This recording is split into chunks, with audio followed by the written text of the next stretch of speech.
ہے آج دنیا میں سب سے زیادہ پڑھی جانے والی کوئی کتاب ہے تو قرآن پاک ہے۔ قرآن مقدس سے زیادہ کوئی کتاب نہیں پڑھی جاتی۔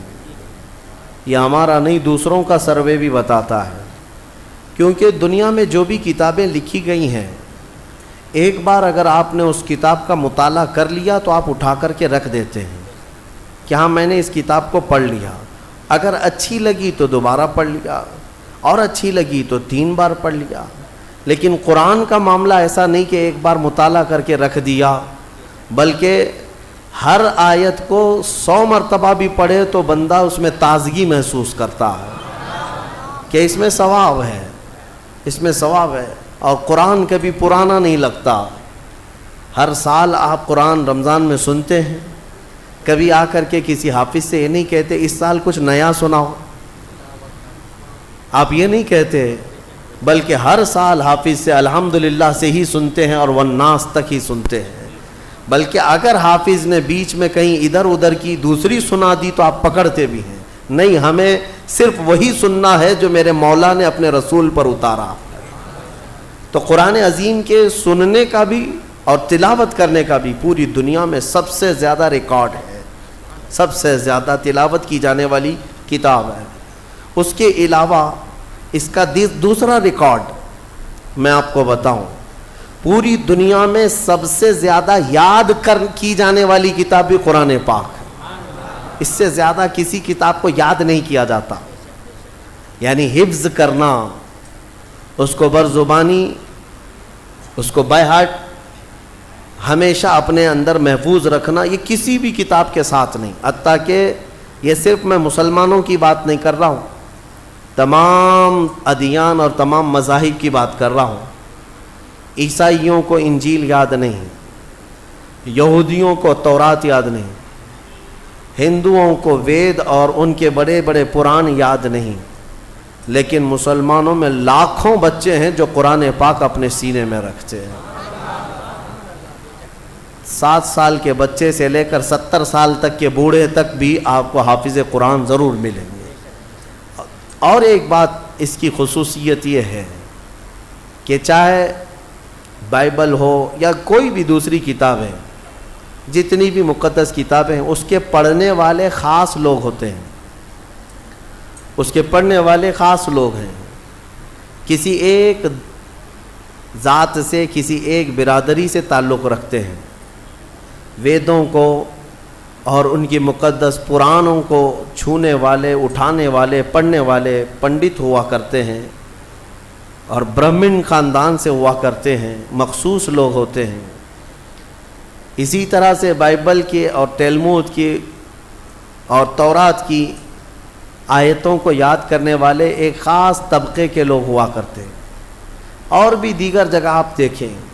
لیکن قرآن کی یہ خصوصیت ہے کہ یہ کسی خاندان سے خاص نہیں کیا گیا کہ قرآن صرف سید لوگ ہی پڑھیں گے، پٹھان نہیں پڑھے گا۔ قرآن کی یہ خصوصیت ہے کہ اگر کسی کسان کا بچہ بھی اٹھا لے تو حافظ قرآن بنتا ہے، اور اگر وہ حافظ قرآن بن گیا تو ہمیں اسے امام بنانے میں کوئی شرم کی بات بھی نہیں ہے۔ ہمارے ہاں یہ کاسٹزم نہیں ہے، یہ نہیں ہے قرآن کی یہ خصوصیت۔ اس کا ایک اور ریکارڈ میں آپ کو بتا دوں، سب سے زیادہ پڑھی جانے والی، سب سے زیادہ سنی جانے والی، سب سے زیادہ یاد کی جانے والی کتاب، اور دنیا میں سب سے زیادہ پرنٹ ہونے والی، چھپنے والی بھی کتاب قرآن پاک۔ سب سے زیادہ چھپنے والی کتاب قرآن عظیم، کروڑوں کی تعداد میں۔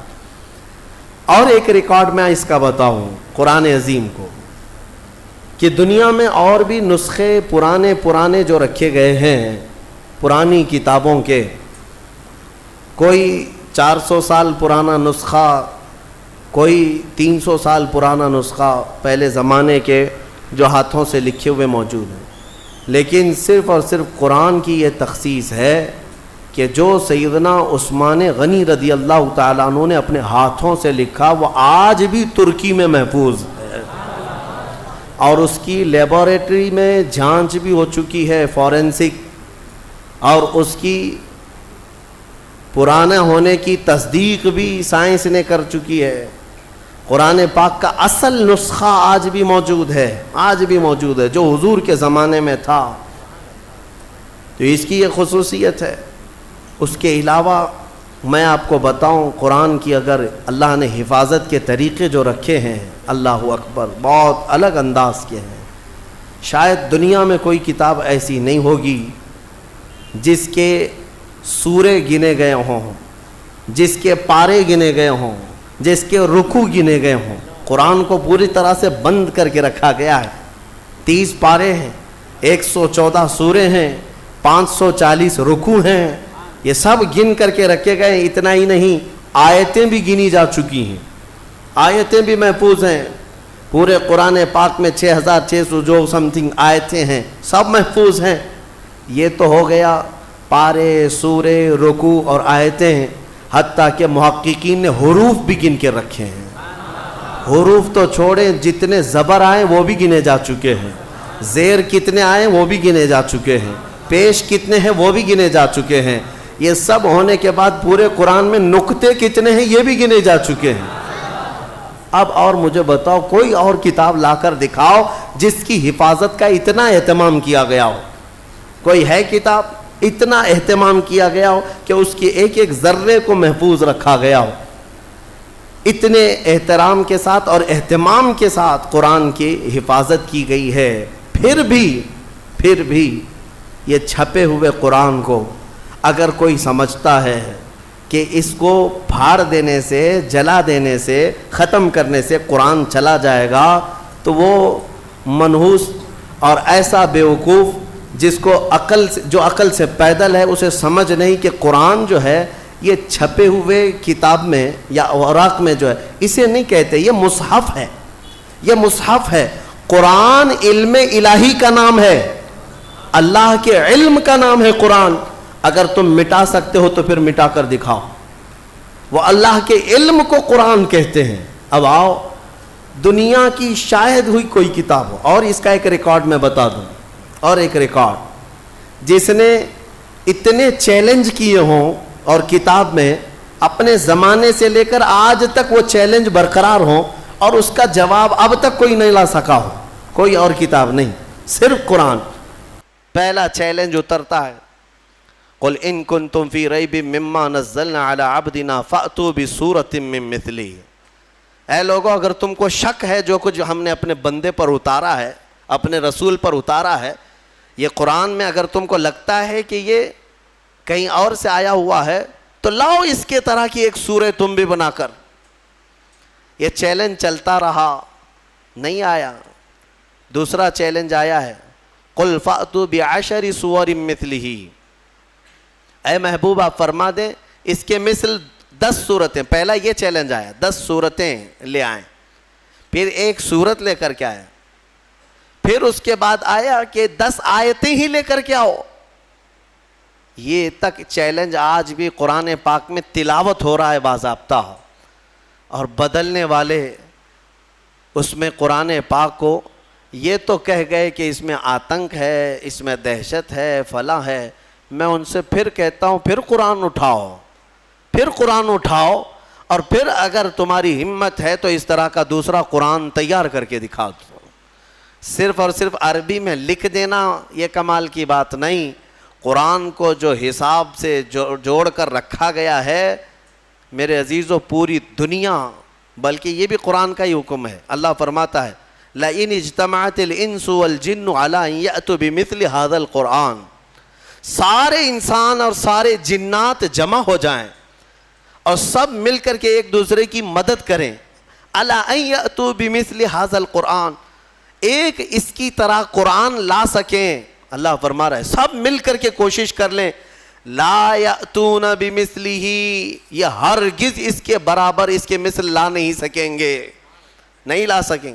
سارے انسانوں کو اللہ تعالیٰ فرما رہا ہے، اور کوئی کتاب ایسی تمہارے نظر سے گزری ہے تو میرے سامنے لے آؤ، جو کھل کر کے اس طرح چیلنج کر رہی ہو کہ 1400 سال سے کہ قرآن کی طرح کوئی اور کتاب لے آؤ، کوئی اور سورے لے آؤ، کوئی اور آیتیں لے آؤ۔ 1400 سال سے میرے عزیزو قرآن کی حقانیت اور حفاظت کی سب سے بڑی دلیلیں ہیں۔ اور اس کے علاوہ قرآن پاک یہ معجز کلام ایسا ہے کہ اس میں غیب کی خبریں، ماضی کے اخبار، آنے والی حالتوں کے اخبار، ساری چیزیں بیان کی جا چکی ہیں، اور مولا فرماتا ہے وَلَا رَطْبٍ وَلَا يَابِسٍ إِلَّا فِي كِتَابٍ مُبِينٍ، نہ کوئی خشک چیز نہ کوئی تر چیز رہ گئی، کوئی چیز باقی نہیں رہی جس کو ہم نے قرآن میں بیان نہ کیا ہو۔ آج ہی ہم نے تلاوت بھی کیا ہے، آج کے 14ویں پارے میں اللہ تعالیٰ نے فرمایا وَنَزَّلْنَا عَلَيْكَ الْقُرْآنَ تِبْيَانًا لِكُلِّ شَيْءٍ، ہم نے ہر چیز کا واضح بیان قرآن میں اتار دیا ہے۔ اس کتاب میں ہم نے واضح بیان کر دیا ہے۔ حضرت عبداللہ ابن عباس رضی اللہ تعالیٰ عنہ ایک مفسر بھی ہیں اور حضور صلی اللہ تعالیٰ علیہ وسلم کے چچا حضرت عباس کے بیٹے ہیں، حضور کی شاگردی میں قرآن پڑھا ہے۔ وہ کہتے ہیں کہ اگر میرے اونٹ کے گلے کی رسی بھی گم ہو جائے تو میں قرآن سے ڈھونڈ لوں گا، اتنا علم ان کے پاس تھا۔ میرے عزیزو، اونٹ کی رسی اور قرآن کا کیا تعلق ہے؟ لیکن ان کے کہنے کا مطلب یہی ہے کہ دنیا کی کوئی بھی چیز تم لے آؤ، میں اس کو قرآن سے حل کر کے دکھاؤں گا۔ قرآن تمام علوم کا خزینہ ہے، اور اللہ تبارک و تعالیٰ اس کی حفاظت کا ضامن ہے۔ کچھ نہیں ہوگا قرآن پاک کا، کچھ نہیں ہوگا۔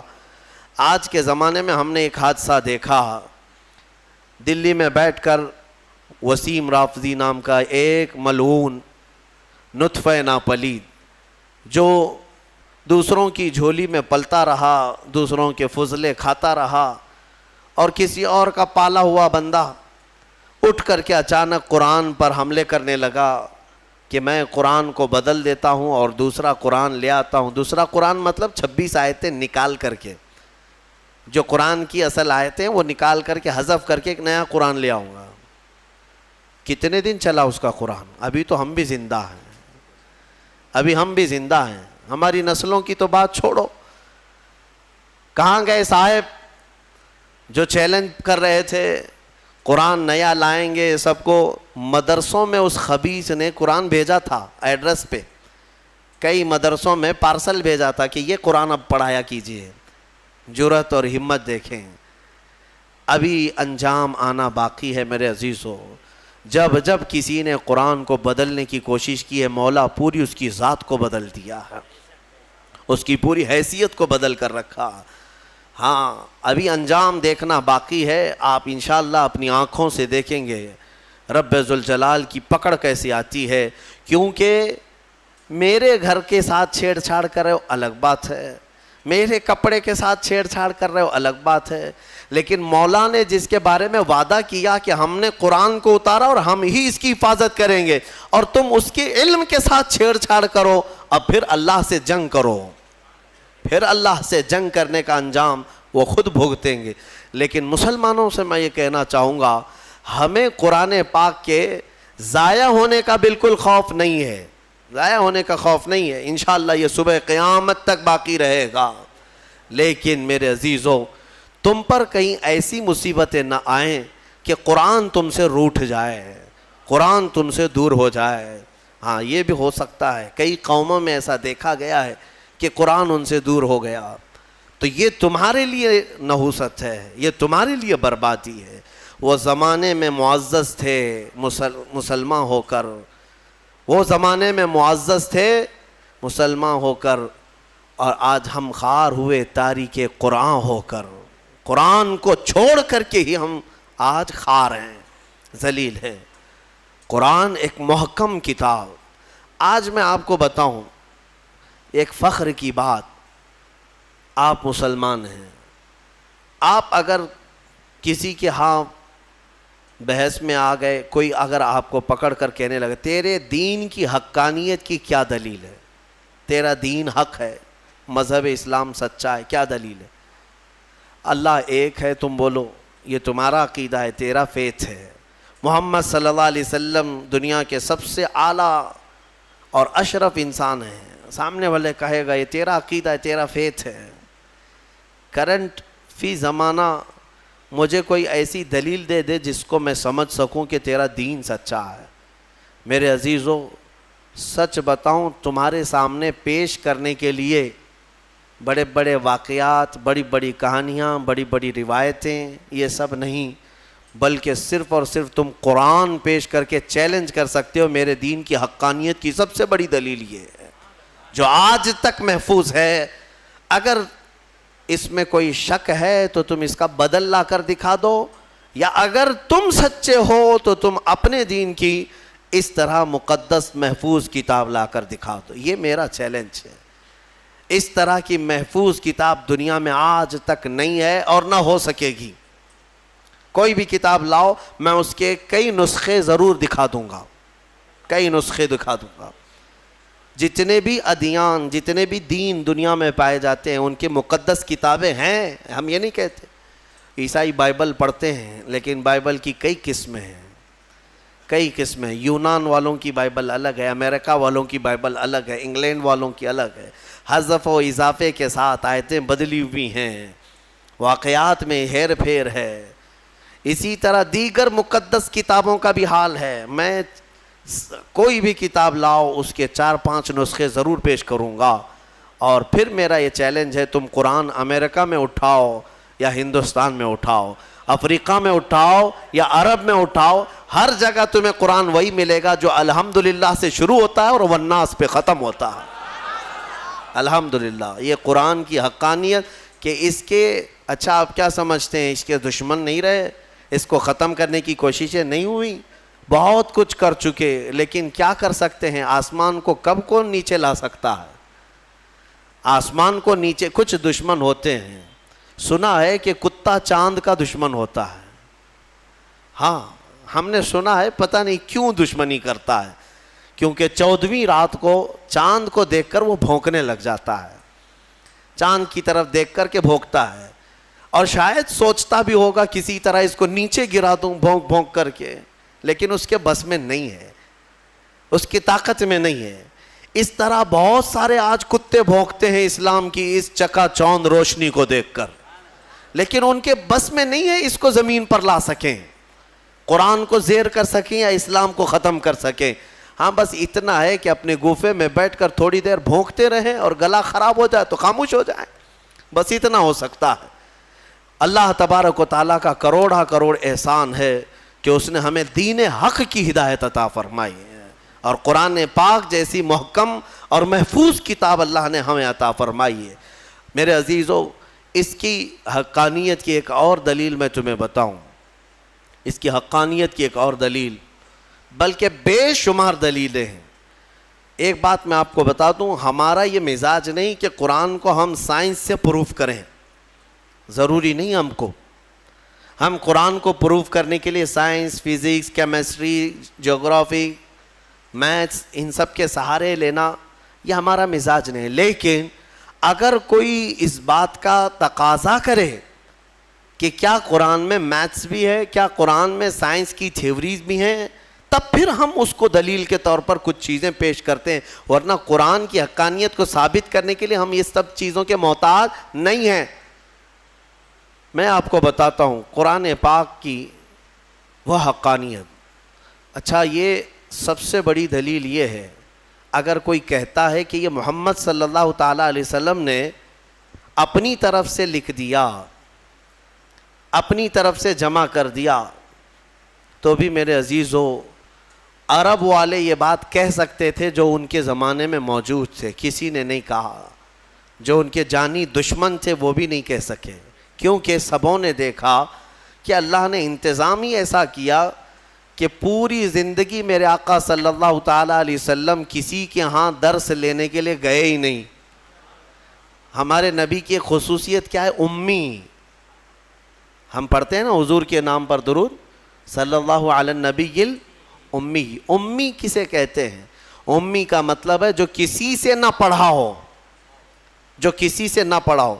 سنبھل کر کے ترجمہ کرنا، کچھ بدبخت یہاں پر حضور کو بغیر پڑھا لکھا کہتے ہیں، وہ بغیر پڑھے لکھے تھے، نعوذ باللہ۔ یہ جاہل کیا سمجھے جو پوری کائنات کا معلم بن کر کے آیا ہو، جس کے بارے میں قرآن کہتا ہے الرحمن علم القرآن، وہ رحمان ہے جس نے قرآن تمہیں سکھایا ہے، تم اس کو بے پڑھا لکھا کہتے ہو؟ امی کا مطلب بے پڑھا لکھا نہیں. جس نے ایسا کہا وہ دنیا کا سب سے بڑا جاہل ہے, سب سے بڑا جاہل ہے. دیکھیں دونوں میں فرق میں آپ کو بتاتا ہوں. ایک بغیر بے پڑھا لکھا جس کو ان پڑھ کہتے ہیں آپ, ایک ہے جو سب جانتا ہے لیکن کسی سے پڑھا نہیں ہے. دونوں میں فرق ہے کہ نہیں ہے؟ ہاں, جس کے دل میں کوڑ ہے, جس کے دل میں بغض اور عداوت ہے, وہ امی کا ترجمہ ان پڑھ کرتا ہے. ان پڑھ کے ذریعے سے معاذ اللہ رب العالمین جس نے ایسا کہا, حضور پاک صلی اللہ تعالیٰ علیہ وسلم کی شان میں اس نے تنقیص کیا, حضور کی توہین کیا, میرے آقا صلی اللہ تعالیٰ علیہ وسلم کی اس نے گستاخی کیا. اور ہم نے یہاں پر سنا بھی تھا, ہماری شہر میں کوئی ایسا ماڈرن آدمی آیا جو یہ کہنے لگا کہ حضور کو لکھنا نہیں آتا تھا. ظالم, تو نے لکھنا کہاں سے سیکھا؟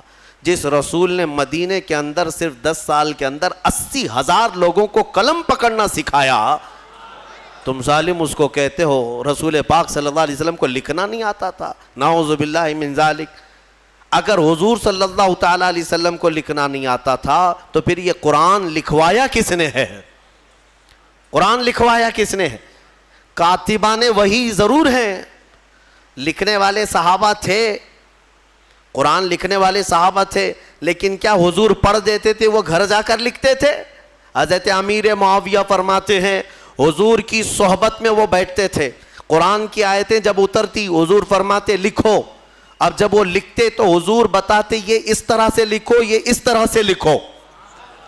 آیتوں کو کہاں سے کیسے لکھا جائے میرے آقا خود تعلیم فرماتے.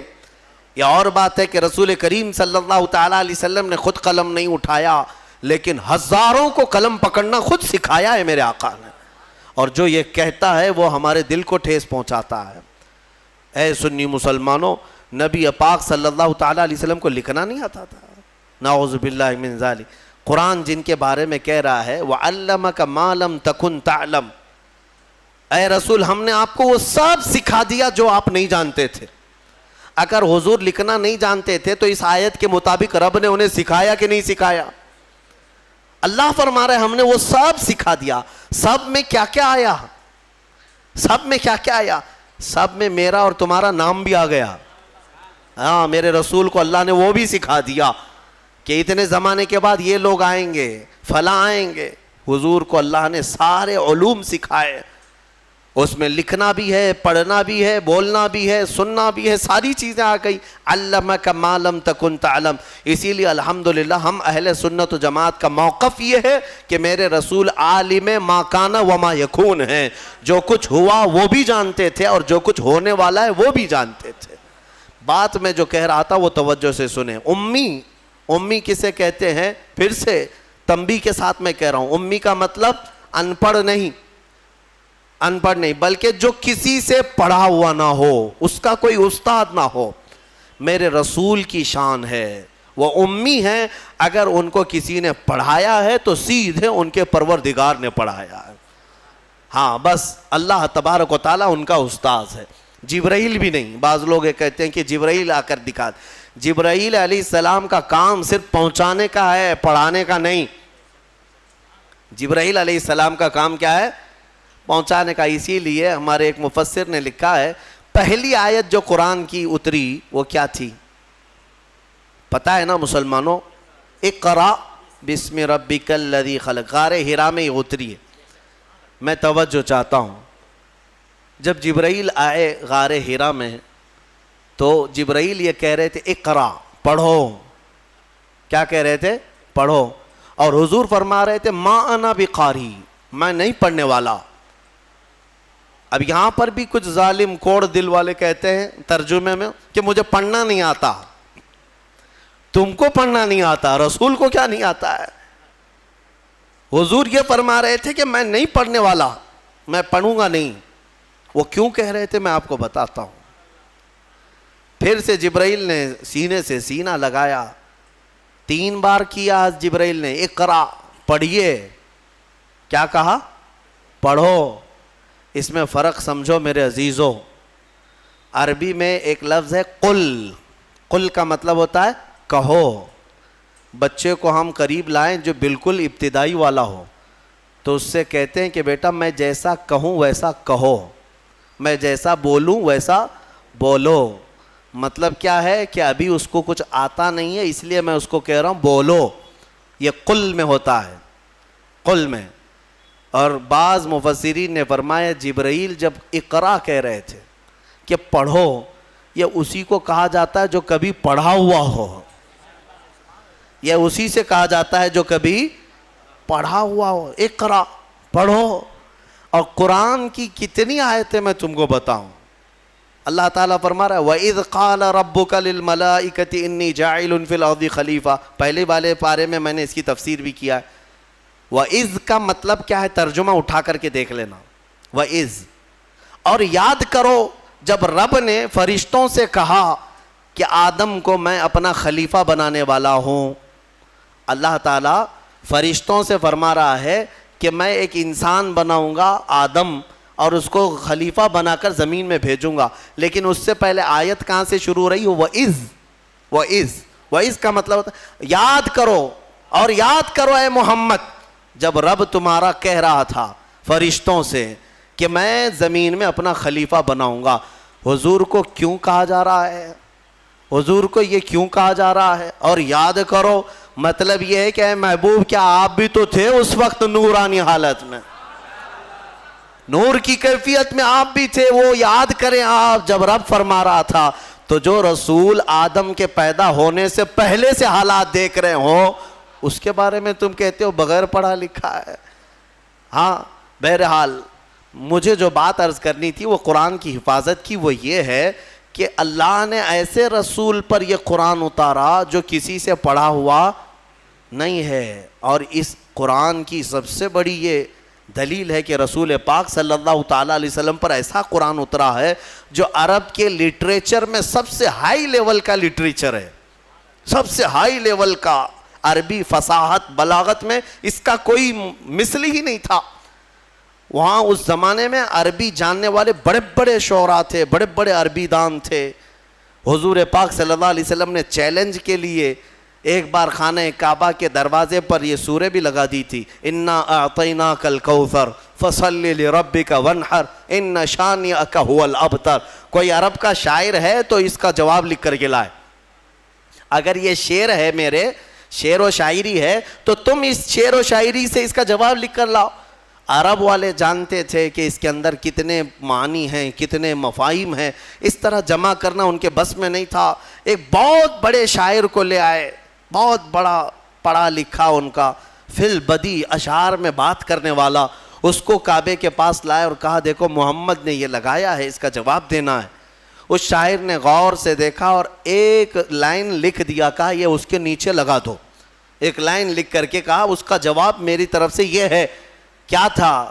آیت تو لکھی تھی فصلی لربک وانحر ان شانئک ھو الابتر، اور شاعر نیچے لکھا ہوا تھا ما ھذا کلام البشر، یہ بشر کا کلام ہو ہی نہیں سکتا. اس نے نیچے لکھ کر کے کہا اس کا جواب یہی ہے کہ یہ بشر کا کلام نہیں ہو سکتا. اس وقت کے لوگوں نے اس کے اعجاز کو سمجھ لیا تھا قرآن عظیم کو کہ یہ محمد صلی اللہ علیہ وسلم کا اپنے پیٹ سے نکالا ہوا نہیں ہے یہ، بلکہ یہ اللہ رب العزت کی طرف سے کوئی تو ہے جو ان پر اتار رہا ہے یہ آیتیں. آپ کو ایک حیرت کی بات میں بتاتا ہوں. امریکہ کا جو انکشاف ہوا یہ تو بہت سالوں بعد پتہ چلا نا کہ اس وقت اس طرف بھی ایک دنیا ہے. بہرحال اٹلانٹک اوشین میں جو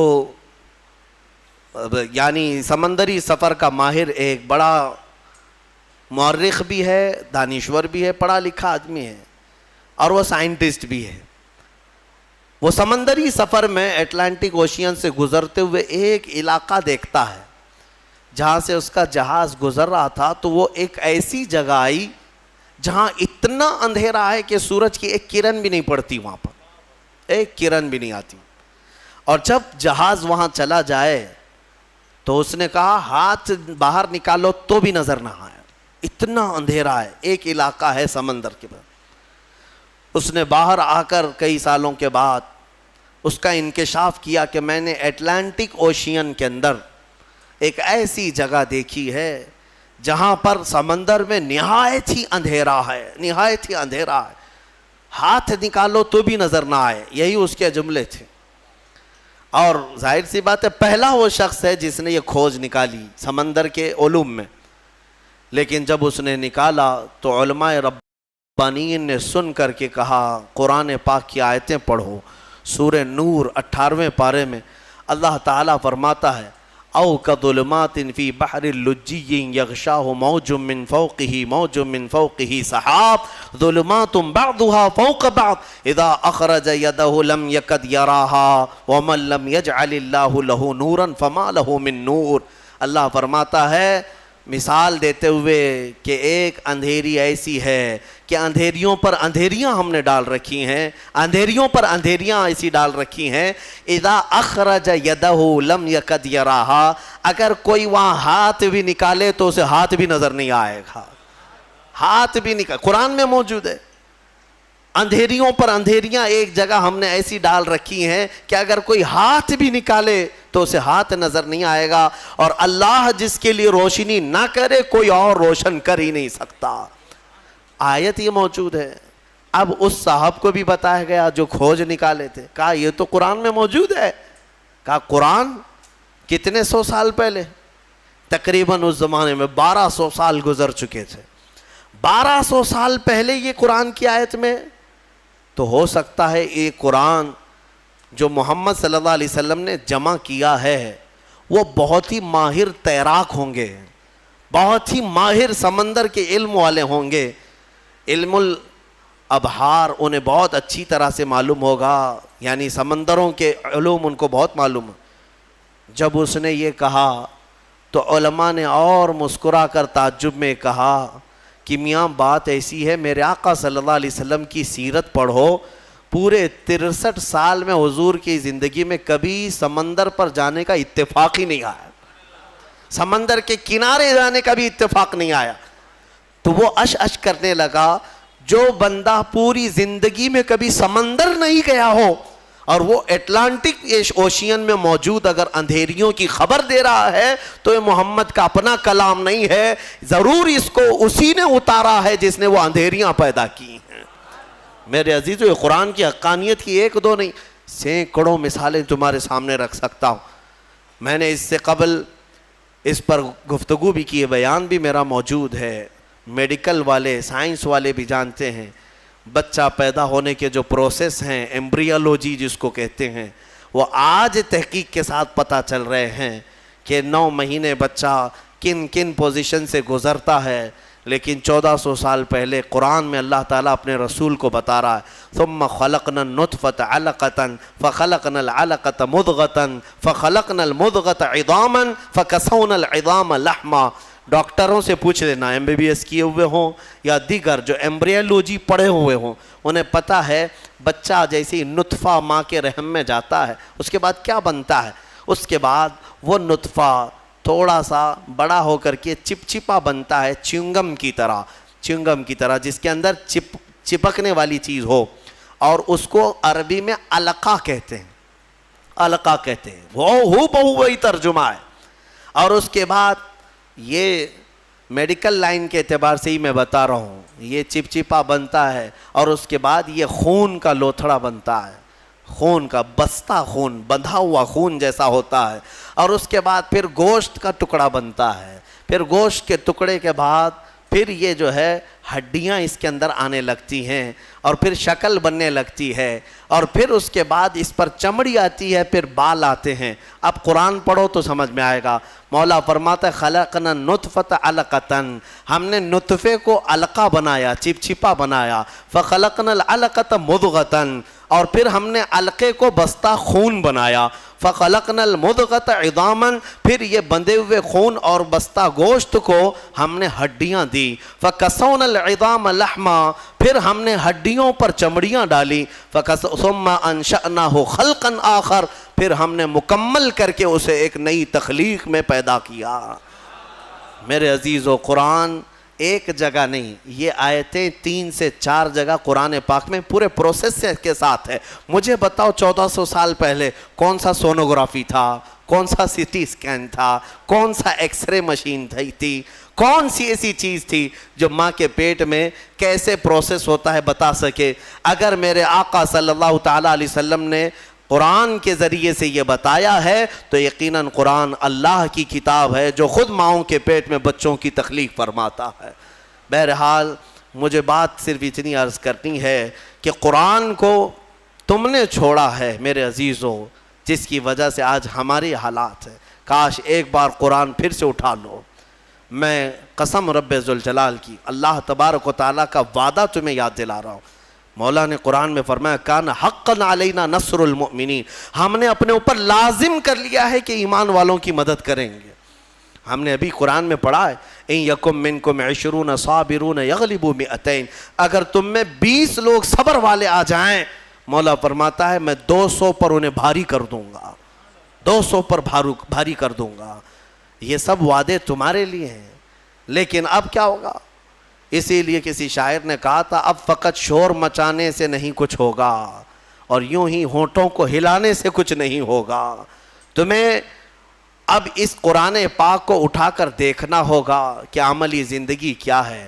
بڑے بڑے سائنسدان, بڑے بڑے مورخین قرآن پڑھتے رہے, آج بھی پڑھ رہے ہیں اور تحقیقات کر رہے ہیں. افسوس ہے کہ ہماری قوم میں ایک بڑا طبقہ قرآن سمجھنا تو دور کی بات ہے, پڑھنا بھی نہیں جانتے. جو پڑھنا نہیں جانتے, یہی تو حال ہے کہ ہم نے دیکھا ہے بڑی بڑی محفلیں, تمہیں قوالی میں تو اتنا جوش آتا ہے, تھرکتے رہتے ہو, ناچتے رہتے ہو, کون سا جوش ہے؟ ہاں تم یہاں پر کسی محفل میں بیٹھ کر کے کچھ اشعار سنو تو تمہارے جسم میں وجد آنے لگتا ہے. بعض لوگ یہ کہتے ہیں یہ وجد ہے, وجد ہے. ارے اللہ کا کلام سن کر کوئی وجد نہیں آیا. قرآن پاک سننے کے بعد تمہارے رونگٹے کھڑے نہیں ہوئے. کیا کھڑے ہوں گے؟ سمجھ میں آتے تو نا. قرآن کی آیتیں آج بھی پتھر دلوں کو بھی پانی کر دیتی ہیں. تمہیں پتا ہے فضیل بن عیاض اپنے زمانے کے بڑے ڈاکو, بغداد کے راستے پر جو بھی قافلہ گزرتا لوٹ مار کرتے تھے. لیکن ایک قاری قرآن اونٹ پر بیٹھ کر تلاوت کرتے ہوئے جا رہا تھا اور 27ویں پارے کی آیت تلاوت کر رہا تھا. الم یعنی للذین آمنوا ان تخشع قلوبہم لذکر اللہ, کیا ایمان والوں کو ابھی وہ وقت نہیں آیا کہ اللہ کے ذکر سے ان کا دل ڈولنے لگ جائے, ہلنے لگ جائے, وہ توبہ کر لیں. اتنی آیت سنی تھی, فضیل بن عیاض کے ہاتھ کانپنے لگے. کیوں؟ عربی سمجھتے تھے, ڈاکہ زنی کرتے تھے لیکن عربی معلوم تھی. لیکن ایک قاری قرآن سے جب یہ آیت سنی دل پر ایسے گزرنے لگی, ہتھیار پھینک دیا, ساری چیزیں پھینک دی اور چیخنے لگے آن لنا ربنا, آن لنا ربنا, اے ہمارے رب وہ وقت آ گیا, وہ وقت آ گیا, مجھے تو اپنی بارگاہ میں لے لے. اور پھر ایسی توبہ کی, ایسی توبہ کی, اللہ اکبر. اس کے بعد جو ان کی زندگی میں تبدیلی آئی جانتے ہیں؟ فضیل بن عیاض اولیاء کرام کی جماعت میں سند کا نام ہے. آج اتنا بڑا مقام ہے کہ سیدنا غوث اعظم عبد القادر جیلانی رضی اللہ تعالیٰ عنہ بھی ادب کیا کرتے تھے.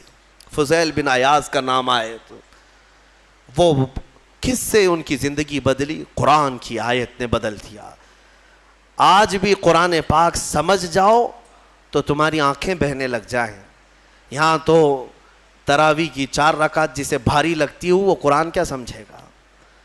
ہاں لوگوں کو ایسا ہی لگتا ہے کہ بالکل شتابدی ایکسپریس والی جہاں تراویح ہوتی ہے وہاں پڑھنا چاہیے, 15 منٹ میں پورا ہو جائے, کچھ بھی پڑھتا رہے ہو, عربی پڑھے کہ چائنیز پڑھے کہ جرمنی پڑھے. ہاں بس یہ ہے کہ تڑ جلدی سے نکالتے. مسلمانوں کیا یہ بوجھ ہے تراویح جس کو تم اپنے کندھوں سے ہٹا کر بھاگنا چاہتے ہو؟ مزاج تو یہ بناؤ کہ قرآن ہمیں ویسا سنایا جائے جیسے رسول پاک کے زمانے میں سنایا جاتا. قرآن سنیں تو ہمیں رسول پاک کا مدینہ یاد آ جائے. قرآن کے نغمات آج بھی اس کی قراتیں لوگوں کو رلا دیتی ہیں, تمہیں اندازہ بھی نہیں ہے. کئی انگریز مصر میں نے دیکھا ہے, کئی انگریز جن کو قرآن سنایا گیا اور انہیں معلوم تھا تو وہ رو پڑے.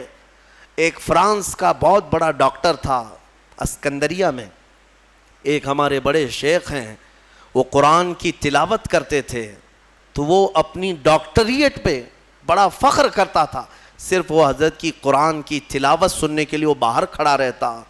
کئی دن کے بعد وہ ساری چیزیں چھوڑ کر کے اندر آیا اور کہا اس کی جو مٹھاس ہے اور اس کی جو لذت ہے مجھے دنیا میں کہیں نہ ملی، مجھے اسی دامن میں داخل کر لیا جائے. کئی ایسے لوگ ہیں جنہوں نے قرآن پاک کو سن کر کے اپنی زندگیاں بدل لیں. تمہیں کیا ہو گیا؟ قرآن کو اتنا اوپر رکھ دیا کہ ہاتھ بھی نہ جائے. تمہارے فریج اور ٹی ویاں تو صاف ہوتی ہیں، قرآن پر تو پتہ نہیں کتنی گرد و غبار لگی ہوئی ہے. ہاں ابھی رمضان میں اس کو صاف کر دیا ہوگا، اٹھایا ہوگا. قرآن تم کب اٹھاتے ہو؟ قسم کھانے کے لیے. جھگڑا ہو جائے دیکھو میں قرآن کی قسم کھا رہا ہوں. یا پھر کب قرآن اٹھاتے ہو؟ جب کسی کی میت ہو جائے جلدی لاؤ قرآن. ارے یہ زندوں کے لیے اترا ہے قرآن، مردوں کے لیے نہیں. قرآن زندوں کے لیے نا. ہاں مردوں کو ایصال ثواب تو ضرور کرائیں گے ہم، فائدہ تو پہنچے گا تلاوت کا، لیکن یہ ایصال ثواب کے لیے ہی نہیں. قرآن کہتا ہے ھدی للمؤمنین، مومنوں کی ہدایت کے لیے آیا ہے. ہدایت چھوڑ کر کے تم دکان کی اوپننگ کے لیے، گھر کی ٹھنڈک کرانا ہے، اوپننگ کرانا ہے، اور پھر ماں باپ کی میت ہو گئی ہے، اور پھر کیا ہے جھگڑے میں قسم کھانا ہے. یہی ساری چیزیں قرآن اٹھانے کی ہے. قرآن عظیم اللہ تعالیٰ کا وہ عظیم تحفہ ہے کہ پوری زندگی بھر اس پر رشک کرو گے تو بھی کم ہے. آج پوری دنیا میں کسی قوم کے پاس یہ کتاب نہیں ہے جتنی محکم کتاب تمہارے پاس ہے. سینہ تان کر کے کہہ سکتے ہیں ایسی کتاب کسی کے پاس نہیں ہے. اتنا بڑا ذخیرہ تمہارے پاس ہے اور تم اس کو پیچھے ڈالے ہوئے ہو. بچپن میں ہمارے بچوں کو جب مدرسہ بھیجتے ہیں ہم تو قرآن سینے سے لگا کر بھیجتے ہیں نا. بچہ سینے سے لگا کر کے آتا ہے قرآن. لیکن چند ہی دنوں کے بعد جب ہم بڑے ہونے کے بعد دیکھتے ہیں اسکول جانے کے وقت بچہ تو سارا بستہ پیٹھ پر رکھا رہتا ہے. ہوتا یہی ہے نا، بستے میں ساری بکس کتابیں پیٹھ پر رکھا رہتا ہے، لیکن مدرسہ جب آتا ہے تو قرآن سینے سے لگا کر آتا ہے. شاید بڑوں نے ہمارے بزرگوں نے یہ رواج رکھا ہوگا کہ بیٹا قرآن ہمیشہ سامنے ہونا چاہیے، قرآن ہمیشہ مقدم رہے، بعد میں سب. لیکن بڑے ہونے کے بعد یہ سامنے والی چیز پیچھے ڈال دیتا ہے، پیچھے والی چیز کو ہی اہمیت دینے لگتا ہے. ایک بات یاد رکھو، میں نہ کالج کا مخالف ہوں، نہ اسکول کا مخالف ہوں، نہ یونیورسٹی کا مخالف ہوں. ہاں کوئی بھی کالج کا، یونیورسٹی کا، کہیں کا اسٹوڈنٹ ہو میرے ساتھ بیٹھے، میں اس کے ساتھ انشاءاللہ ڈسکس ضرور کروں گا ہر ٹاپک پر. لیکن یہ برکت ہے صرف قرآن کی.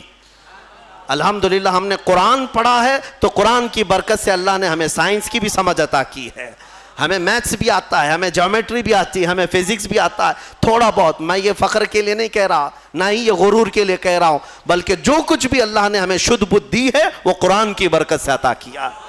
اور اعلیٰ حضرت فاضل بریلوی رضی اللہ تعالیٰ عنہ خود فرماتے ہیں ایسی ایسی کتابیں انہوں نے لکھ رکھی ہیں کہ آج کی بڑی بڑی یونیورسٹیوں کے پروفیسر حل نہیں کر پا رہے ہیں. ان کے میتھس کے بڑے بڑے ٹف فنڈے نہیں حل کر پا رہے ہیں. قبلہ پہچاننے کے علوم آج بھی کتاب لکھی ہوئی ہے، جیومیٹری پر لکھی ہوئی ہے، علم رمل پر، علم جفر پر اور زیجات پر. ایسے ایسے علم ہے جس کے نام بھی تم نے نہیں سنے ہوں گے. اور اعلیٰ حضرت یہ کہاں جا کر پڑھے تھے، کون سے مدرسے میں؟ یہ فن، یہ علوم آج پورے ہندوستان کے مدرسوں میں نہیں پڑھائے جاتے. اعلیٰ حضرت کہاں سے پڑھے؟ خود فرماتے ہیں یہ صرف اور صرف قرآن اور حدیث رسول کی برکت ہے. رسول پاک صلی اللہ تعالیٰ علیہ وسلم کے قدموں میں جو ہو گیا ہر علم خیرات میں ملا. میں یہ کہتا ہوں کہ نوجوانوں ضرور جاؤ، اسکول جاؤ، کالج جاؤ، یونیورسٹیوں میں جاؤ، ٹاپ کرو، پوری یونیورسٹی کو ٹاپ کرو. لیکن عقیدہ اور یقین یہ ہونا چاہیے کہ تم دنیا میں اگر عروج پر پہنچو گے تو شروعات تمہاری الحمدللہ رب العالمین سے ہونی چاہیے. یہاں سے ہو تو پھر دیکھو اللہ تعالیٰ تمہیں ترقی بھی دے گا اور برکت بھی عطا کرے گا. اللہ کریم ہمیں کہنے سننے سے زیادہ عمل کی توفیق عطا فرمائے. قرآن عظیم کی برکتیں اللہ تعالی ہم سب کو عطا فرمائے.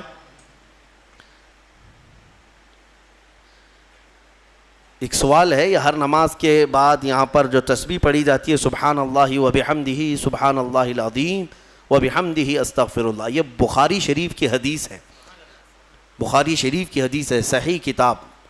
حضور پاک صلی اللہ تعالیٰ علیہ وسلم نے فرمایا جس نے دن میں یہ 100 مرتبہ پڑھ لیا، دن بھر جو کچھ بھی کیا گیا تھا سب اللہ معاف فرمائے گا۔